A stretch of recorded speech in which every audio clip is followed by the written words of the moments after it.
Hi అండి, అందరికీ నమస్తే. నేను మీ Bhavani. Welcome to triple vlogs.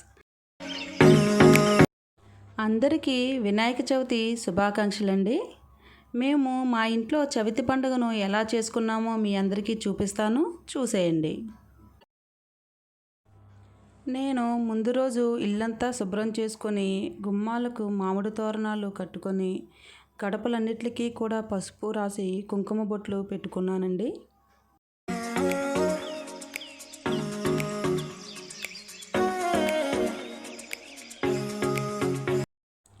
నేను తెల్లవారుజామున 4 గంటలకు లేచి తలస్నానం చేసి ప్రసాదాలు రెడీ చేయడానికి వంటగదిలోకి అయితే వచ్చేసానండి. నేను ఫస్ట్ కుడుములకి స్టవ్ మీద ఎసరు పెట్టుకొని పెసరపప్పు, శనగపప్పు, నెయ్యి వేసి మూత పెట్టి ఎసరు మరిగేలోపు కుడుముల్లోకి కొబ్బరి కూరనైతే రెడీ చేసుకొని పక్కన పెట్టుకున్నాను.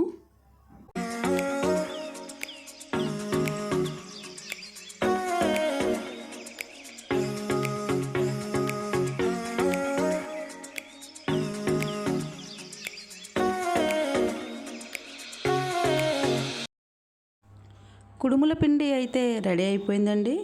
ఇదే పిండిని కొంచెం పక్కకు తీసుకొని ఉండ్రాళ్ళు చేసేసాను. తరువాత కుడుములు కూడా చేసుకున్నాను.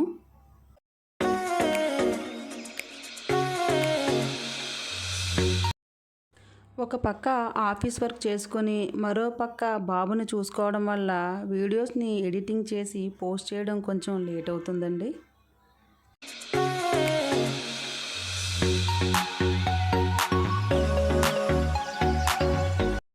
తరువాత బెల్లం తాలికలు చేయడానికి పిండిని రెడీ చేసుకొని తాలికలు అయితే చేసి బెల్లం పాకం పట్టుకొని బెల్లం తాలికలు కూడా ఇలా రెడీ చేసేసుకున్నానండి.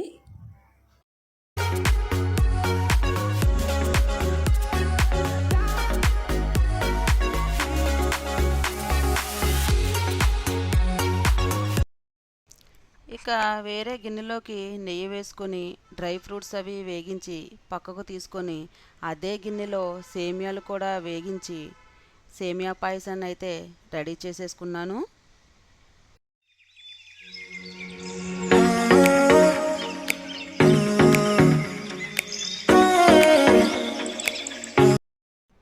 ఇక ప్రసాదాలన్నీ రెడీ చేసేసుకుని పక్కన పెట్టేసుకుని పాలవెల్లిని రెడీ చేయడానికైతే వచ్చేసానండి.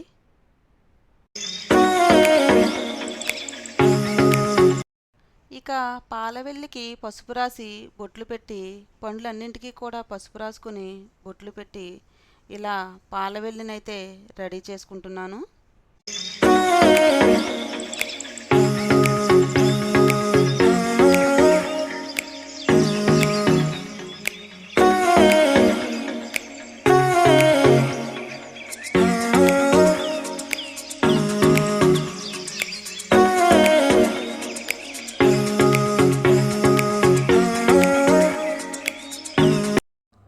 మా వారు తెచ్చిన పత్రులు అన్నీ కూడా ఇలా పాలవెల్లి పైన వేసేసానండి.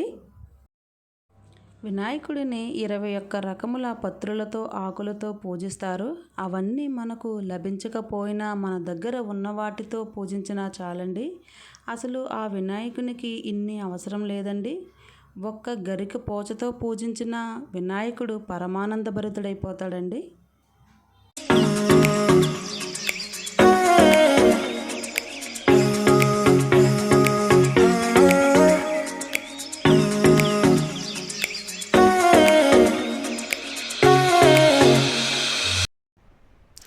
నేను గులాబీలు, బంతిపూలు, చామంతి పూలతో దేవుని పటాలకు పూలదండలను రెడీ చేసుకుని పూజకు అంతా సిద్ధం చేసుకుంటున్నాను.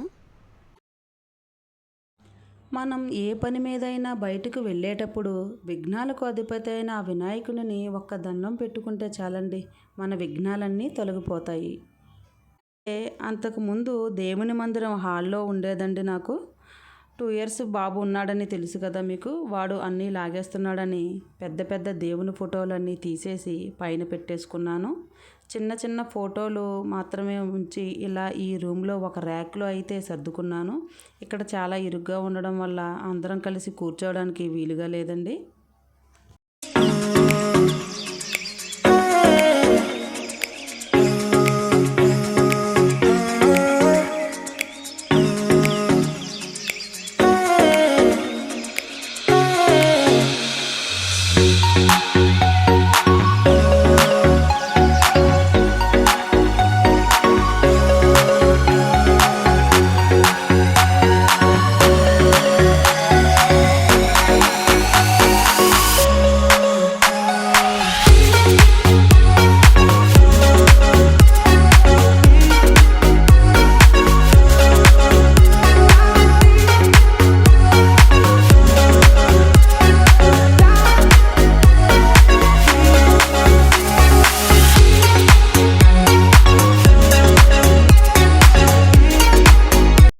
వినాయకుడికి ఎంతో ఇష్టమైన కుడుములు, ఉండ్రాళ్ళు, బెల్లంతో చేసిన తాలికలు, పాయసం, పానకం, చలిమిడి, వడపప్పు, ఇంకా బెల్లంతో నైవేద్యం పెట్టుకున్నాను.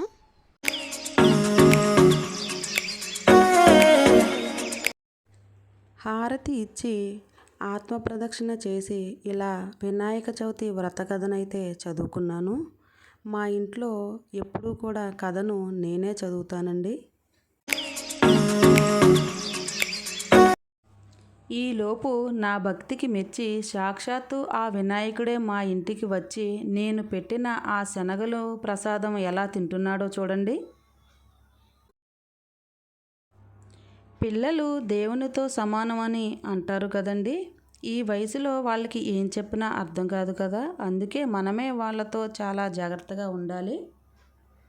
పాపం మా పెదబాబు మా వారు వాడిని ఆపలేక చాలా ఇబ్బంది పడ్డారు. అస్సలు కంట్రోల్ చేయలేకపోయారండి వాడిని. మనం ఏ పని మీదైనా బయటకు వెళ్ళేటప్పుడు విఘ్నాలకు అధిపతి అయిన ఆ వినాయకుని ఒక్క దండం పెట్టుకుంటే చాలండి, మన విఘ్నాలన్నీ తొలగిపోతాయి. ఆ విఘ్నేశ్వరుడు ప్రకృతి వైపరీత్యాల నుండి, ప్రమాదాల నుండి మనల్ని అందరినీ కాపాడాలని, అలాగే మనందరికీ ఆయురారోగ్యాలు, అష్టైశ్వర్యాలు సిద్ధించాలని మనస్ఫూర్తిగా కోరుకుంటూ సర్వేజన సుఖినో భవంతు.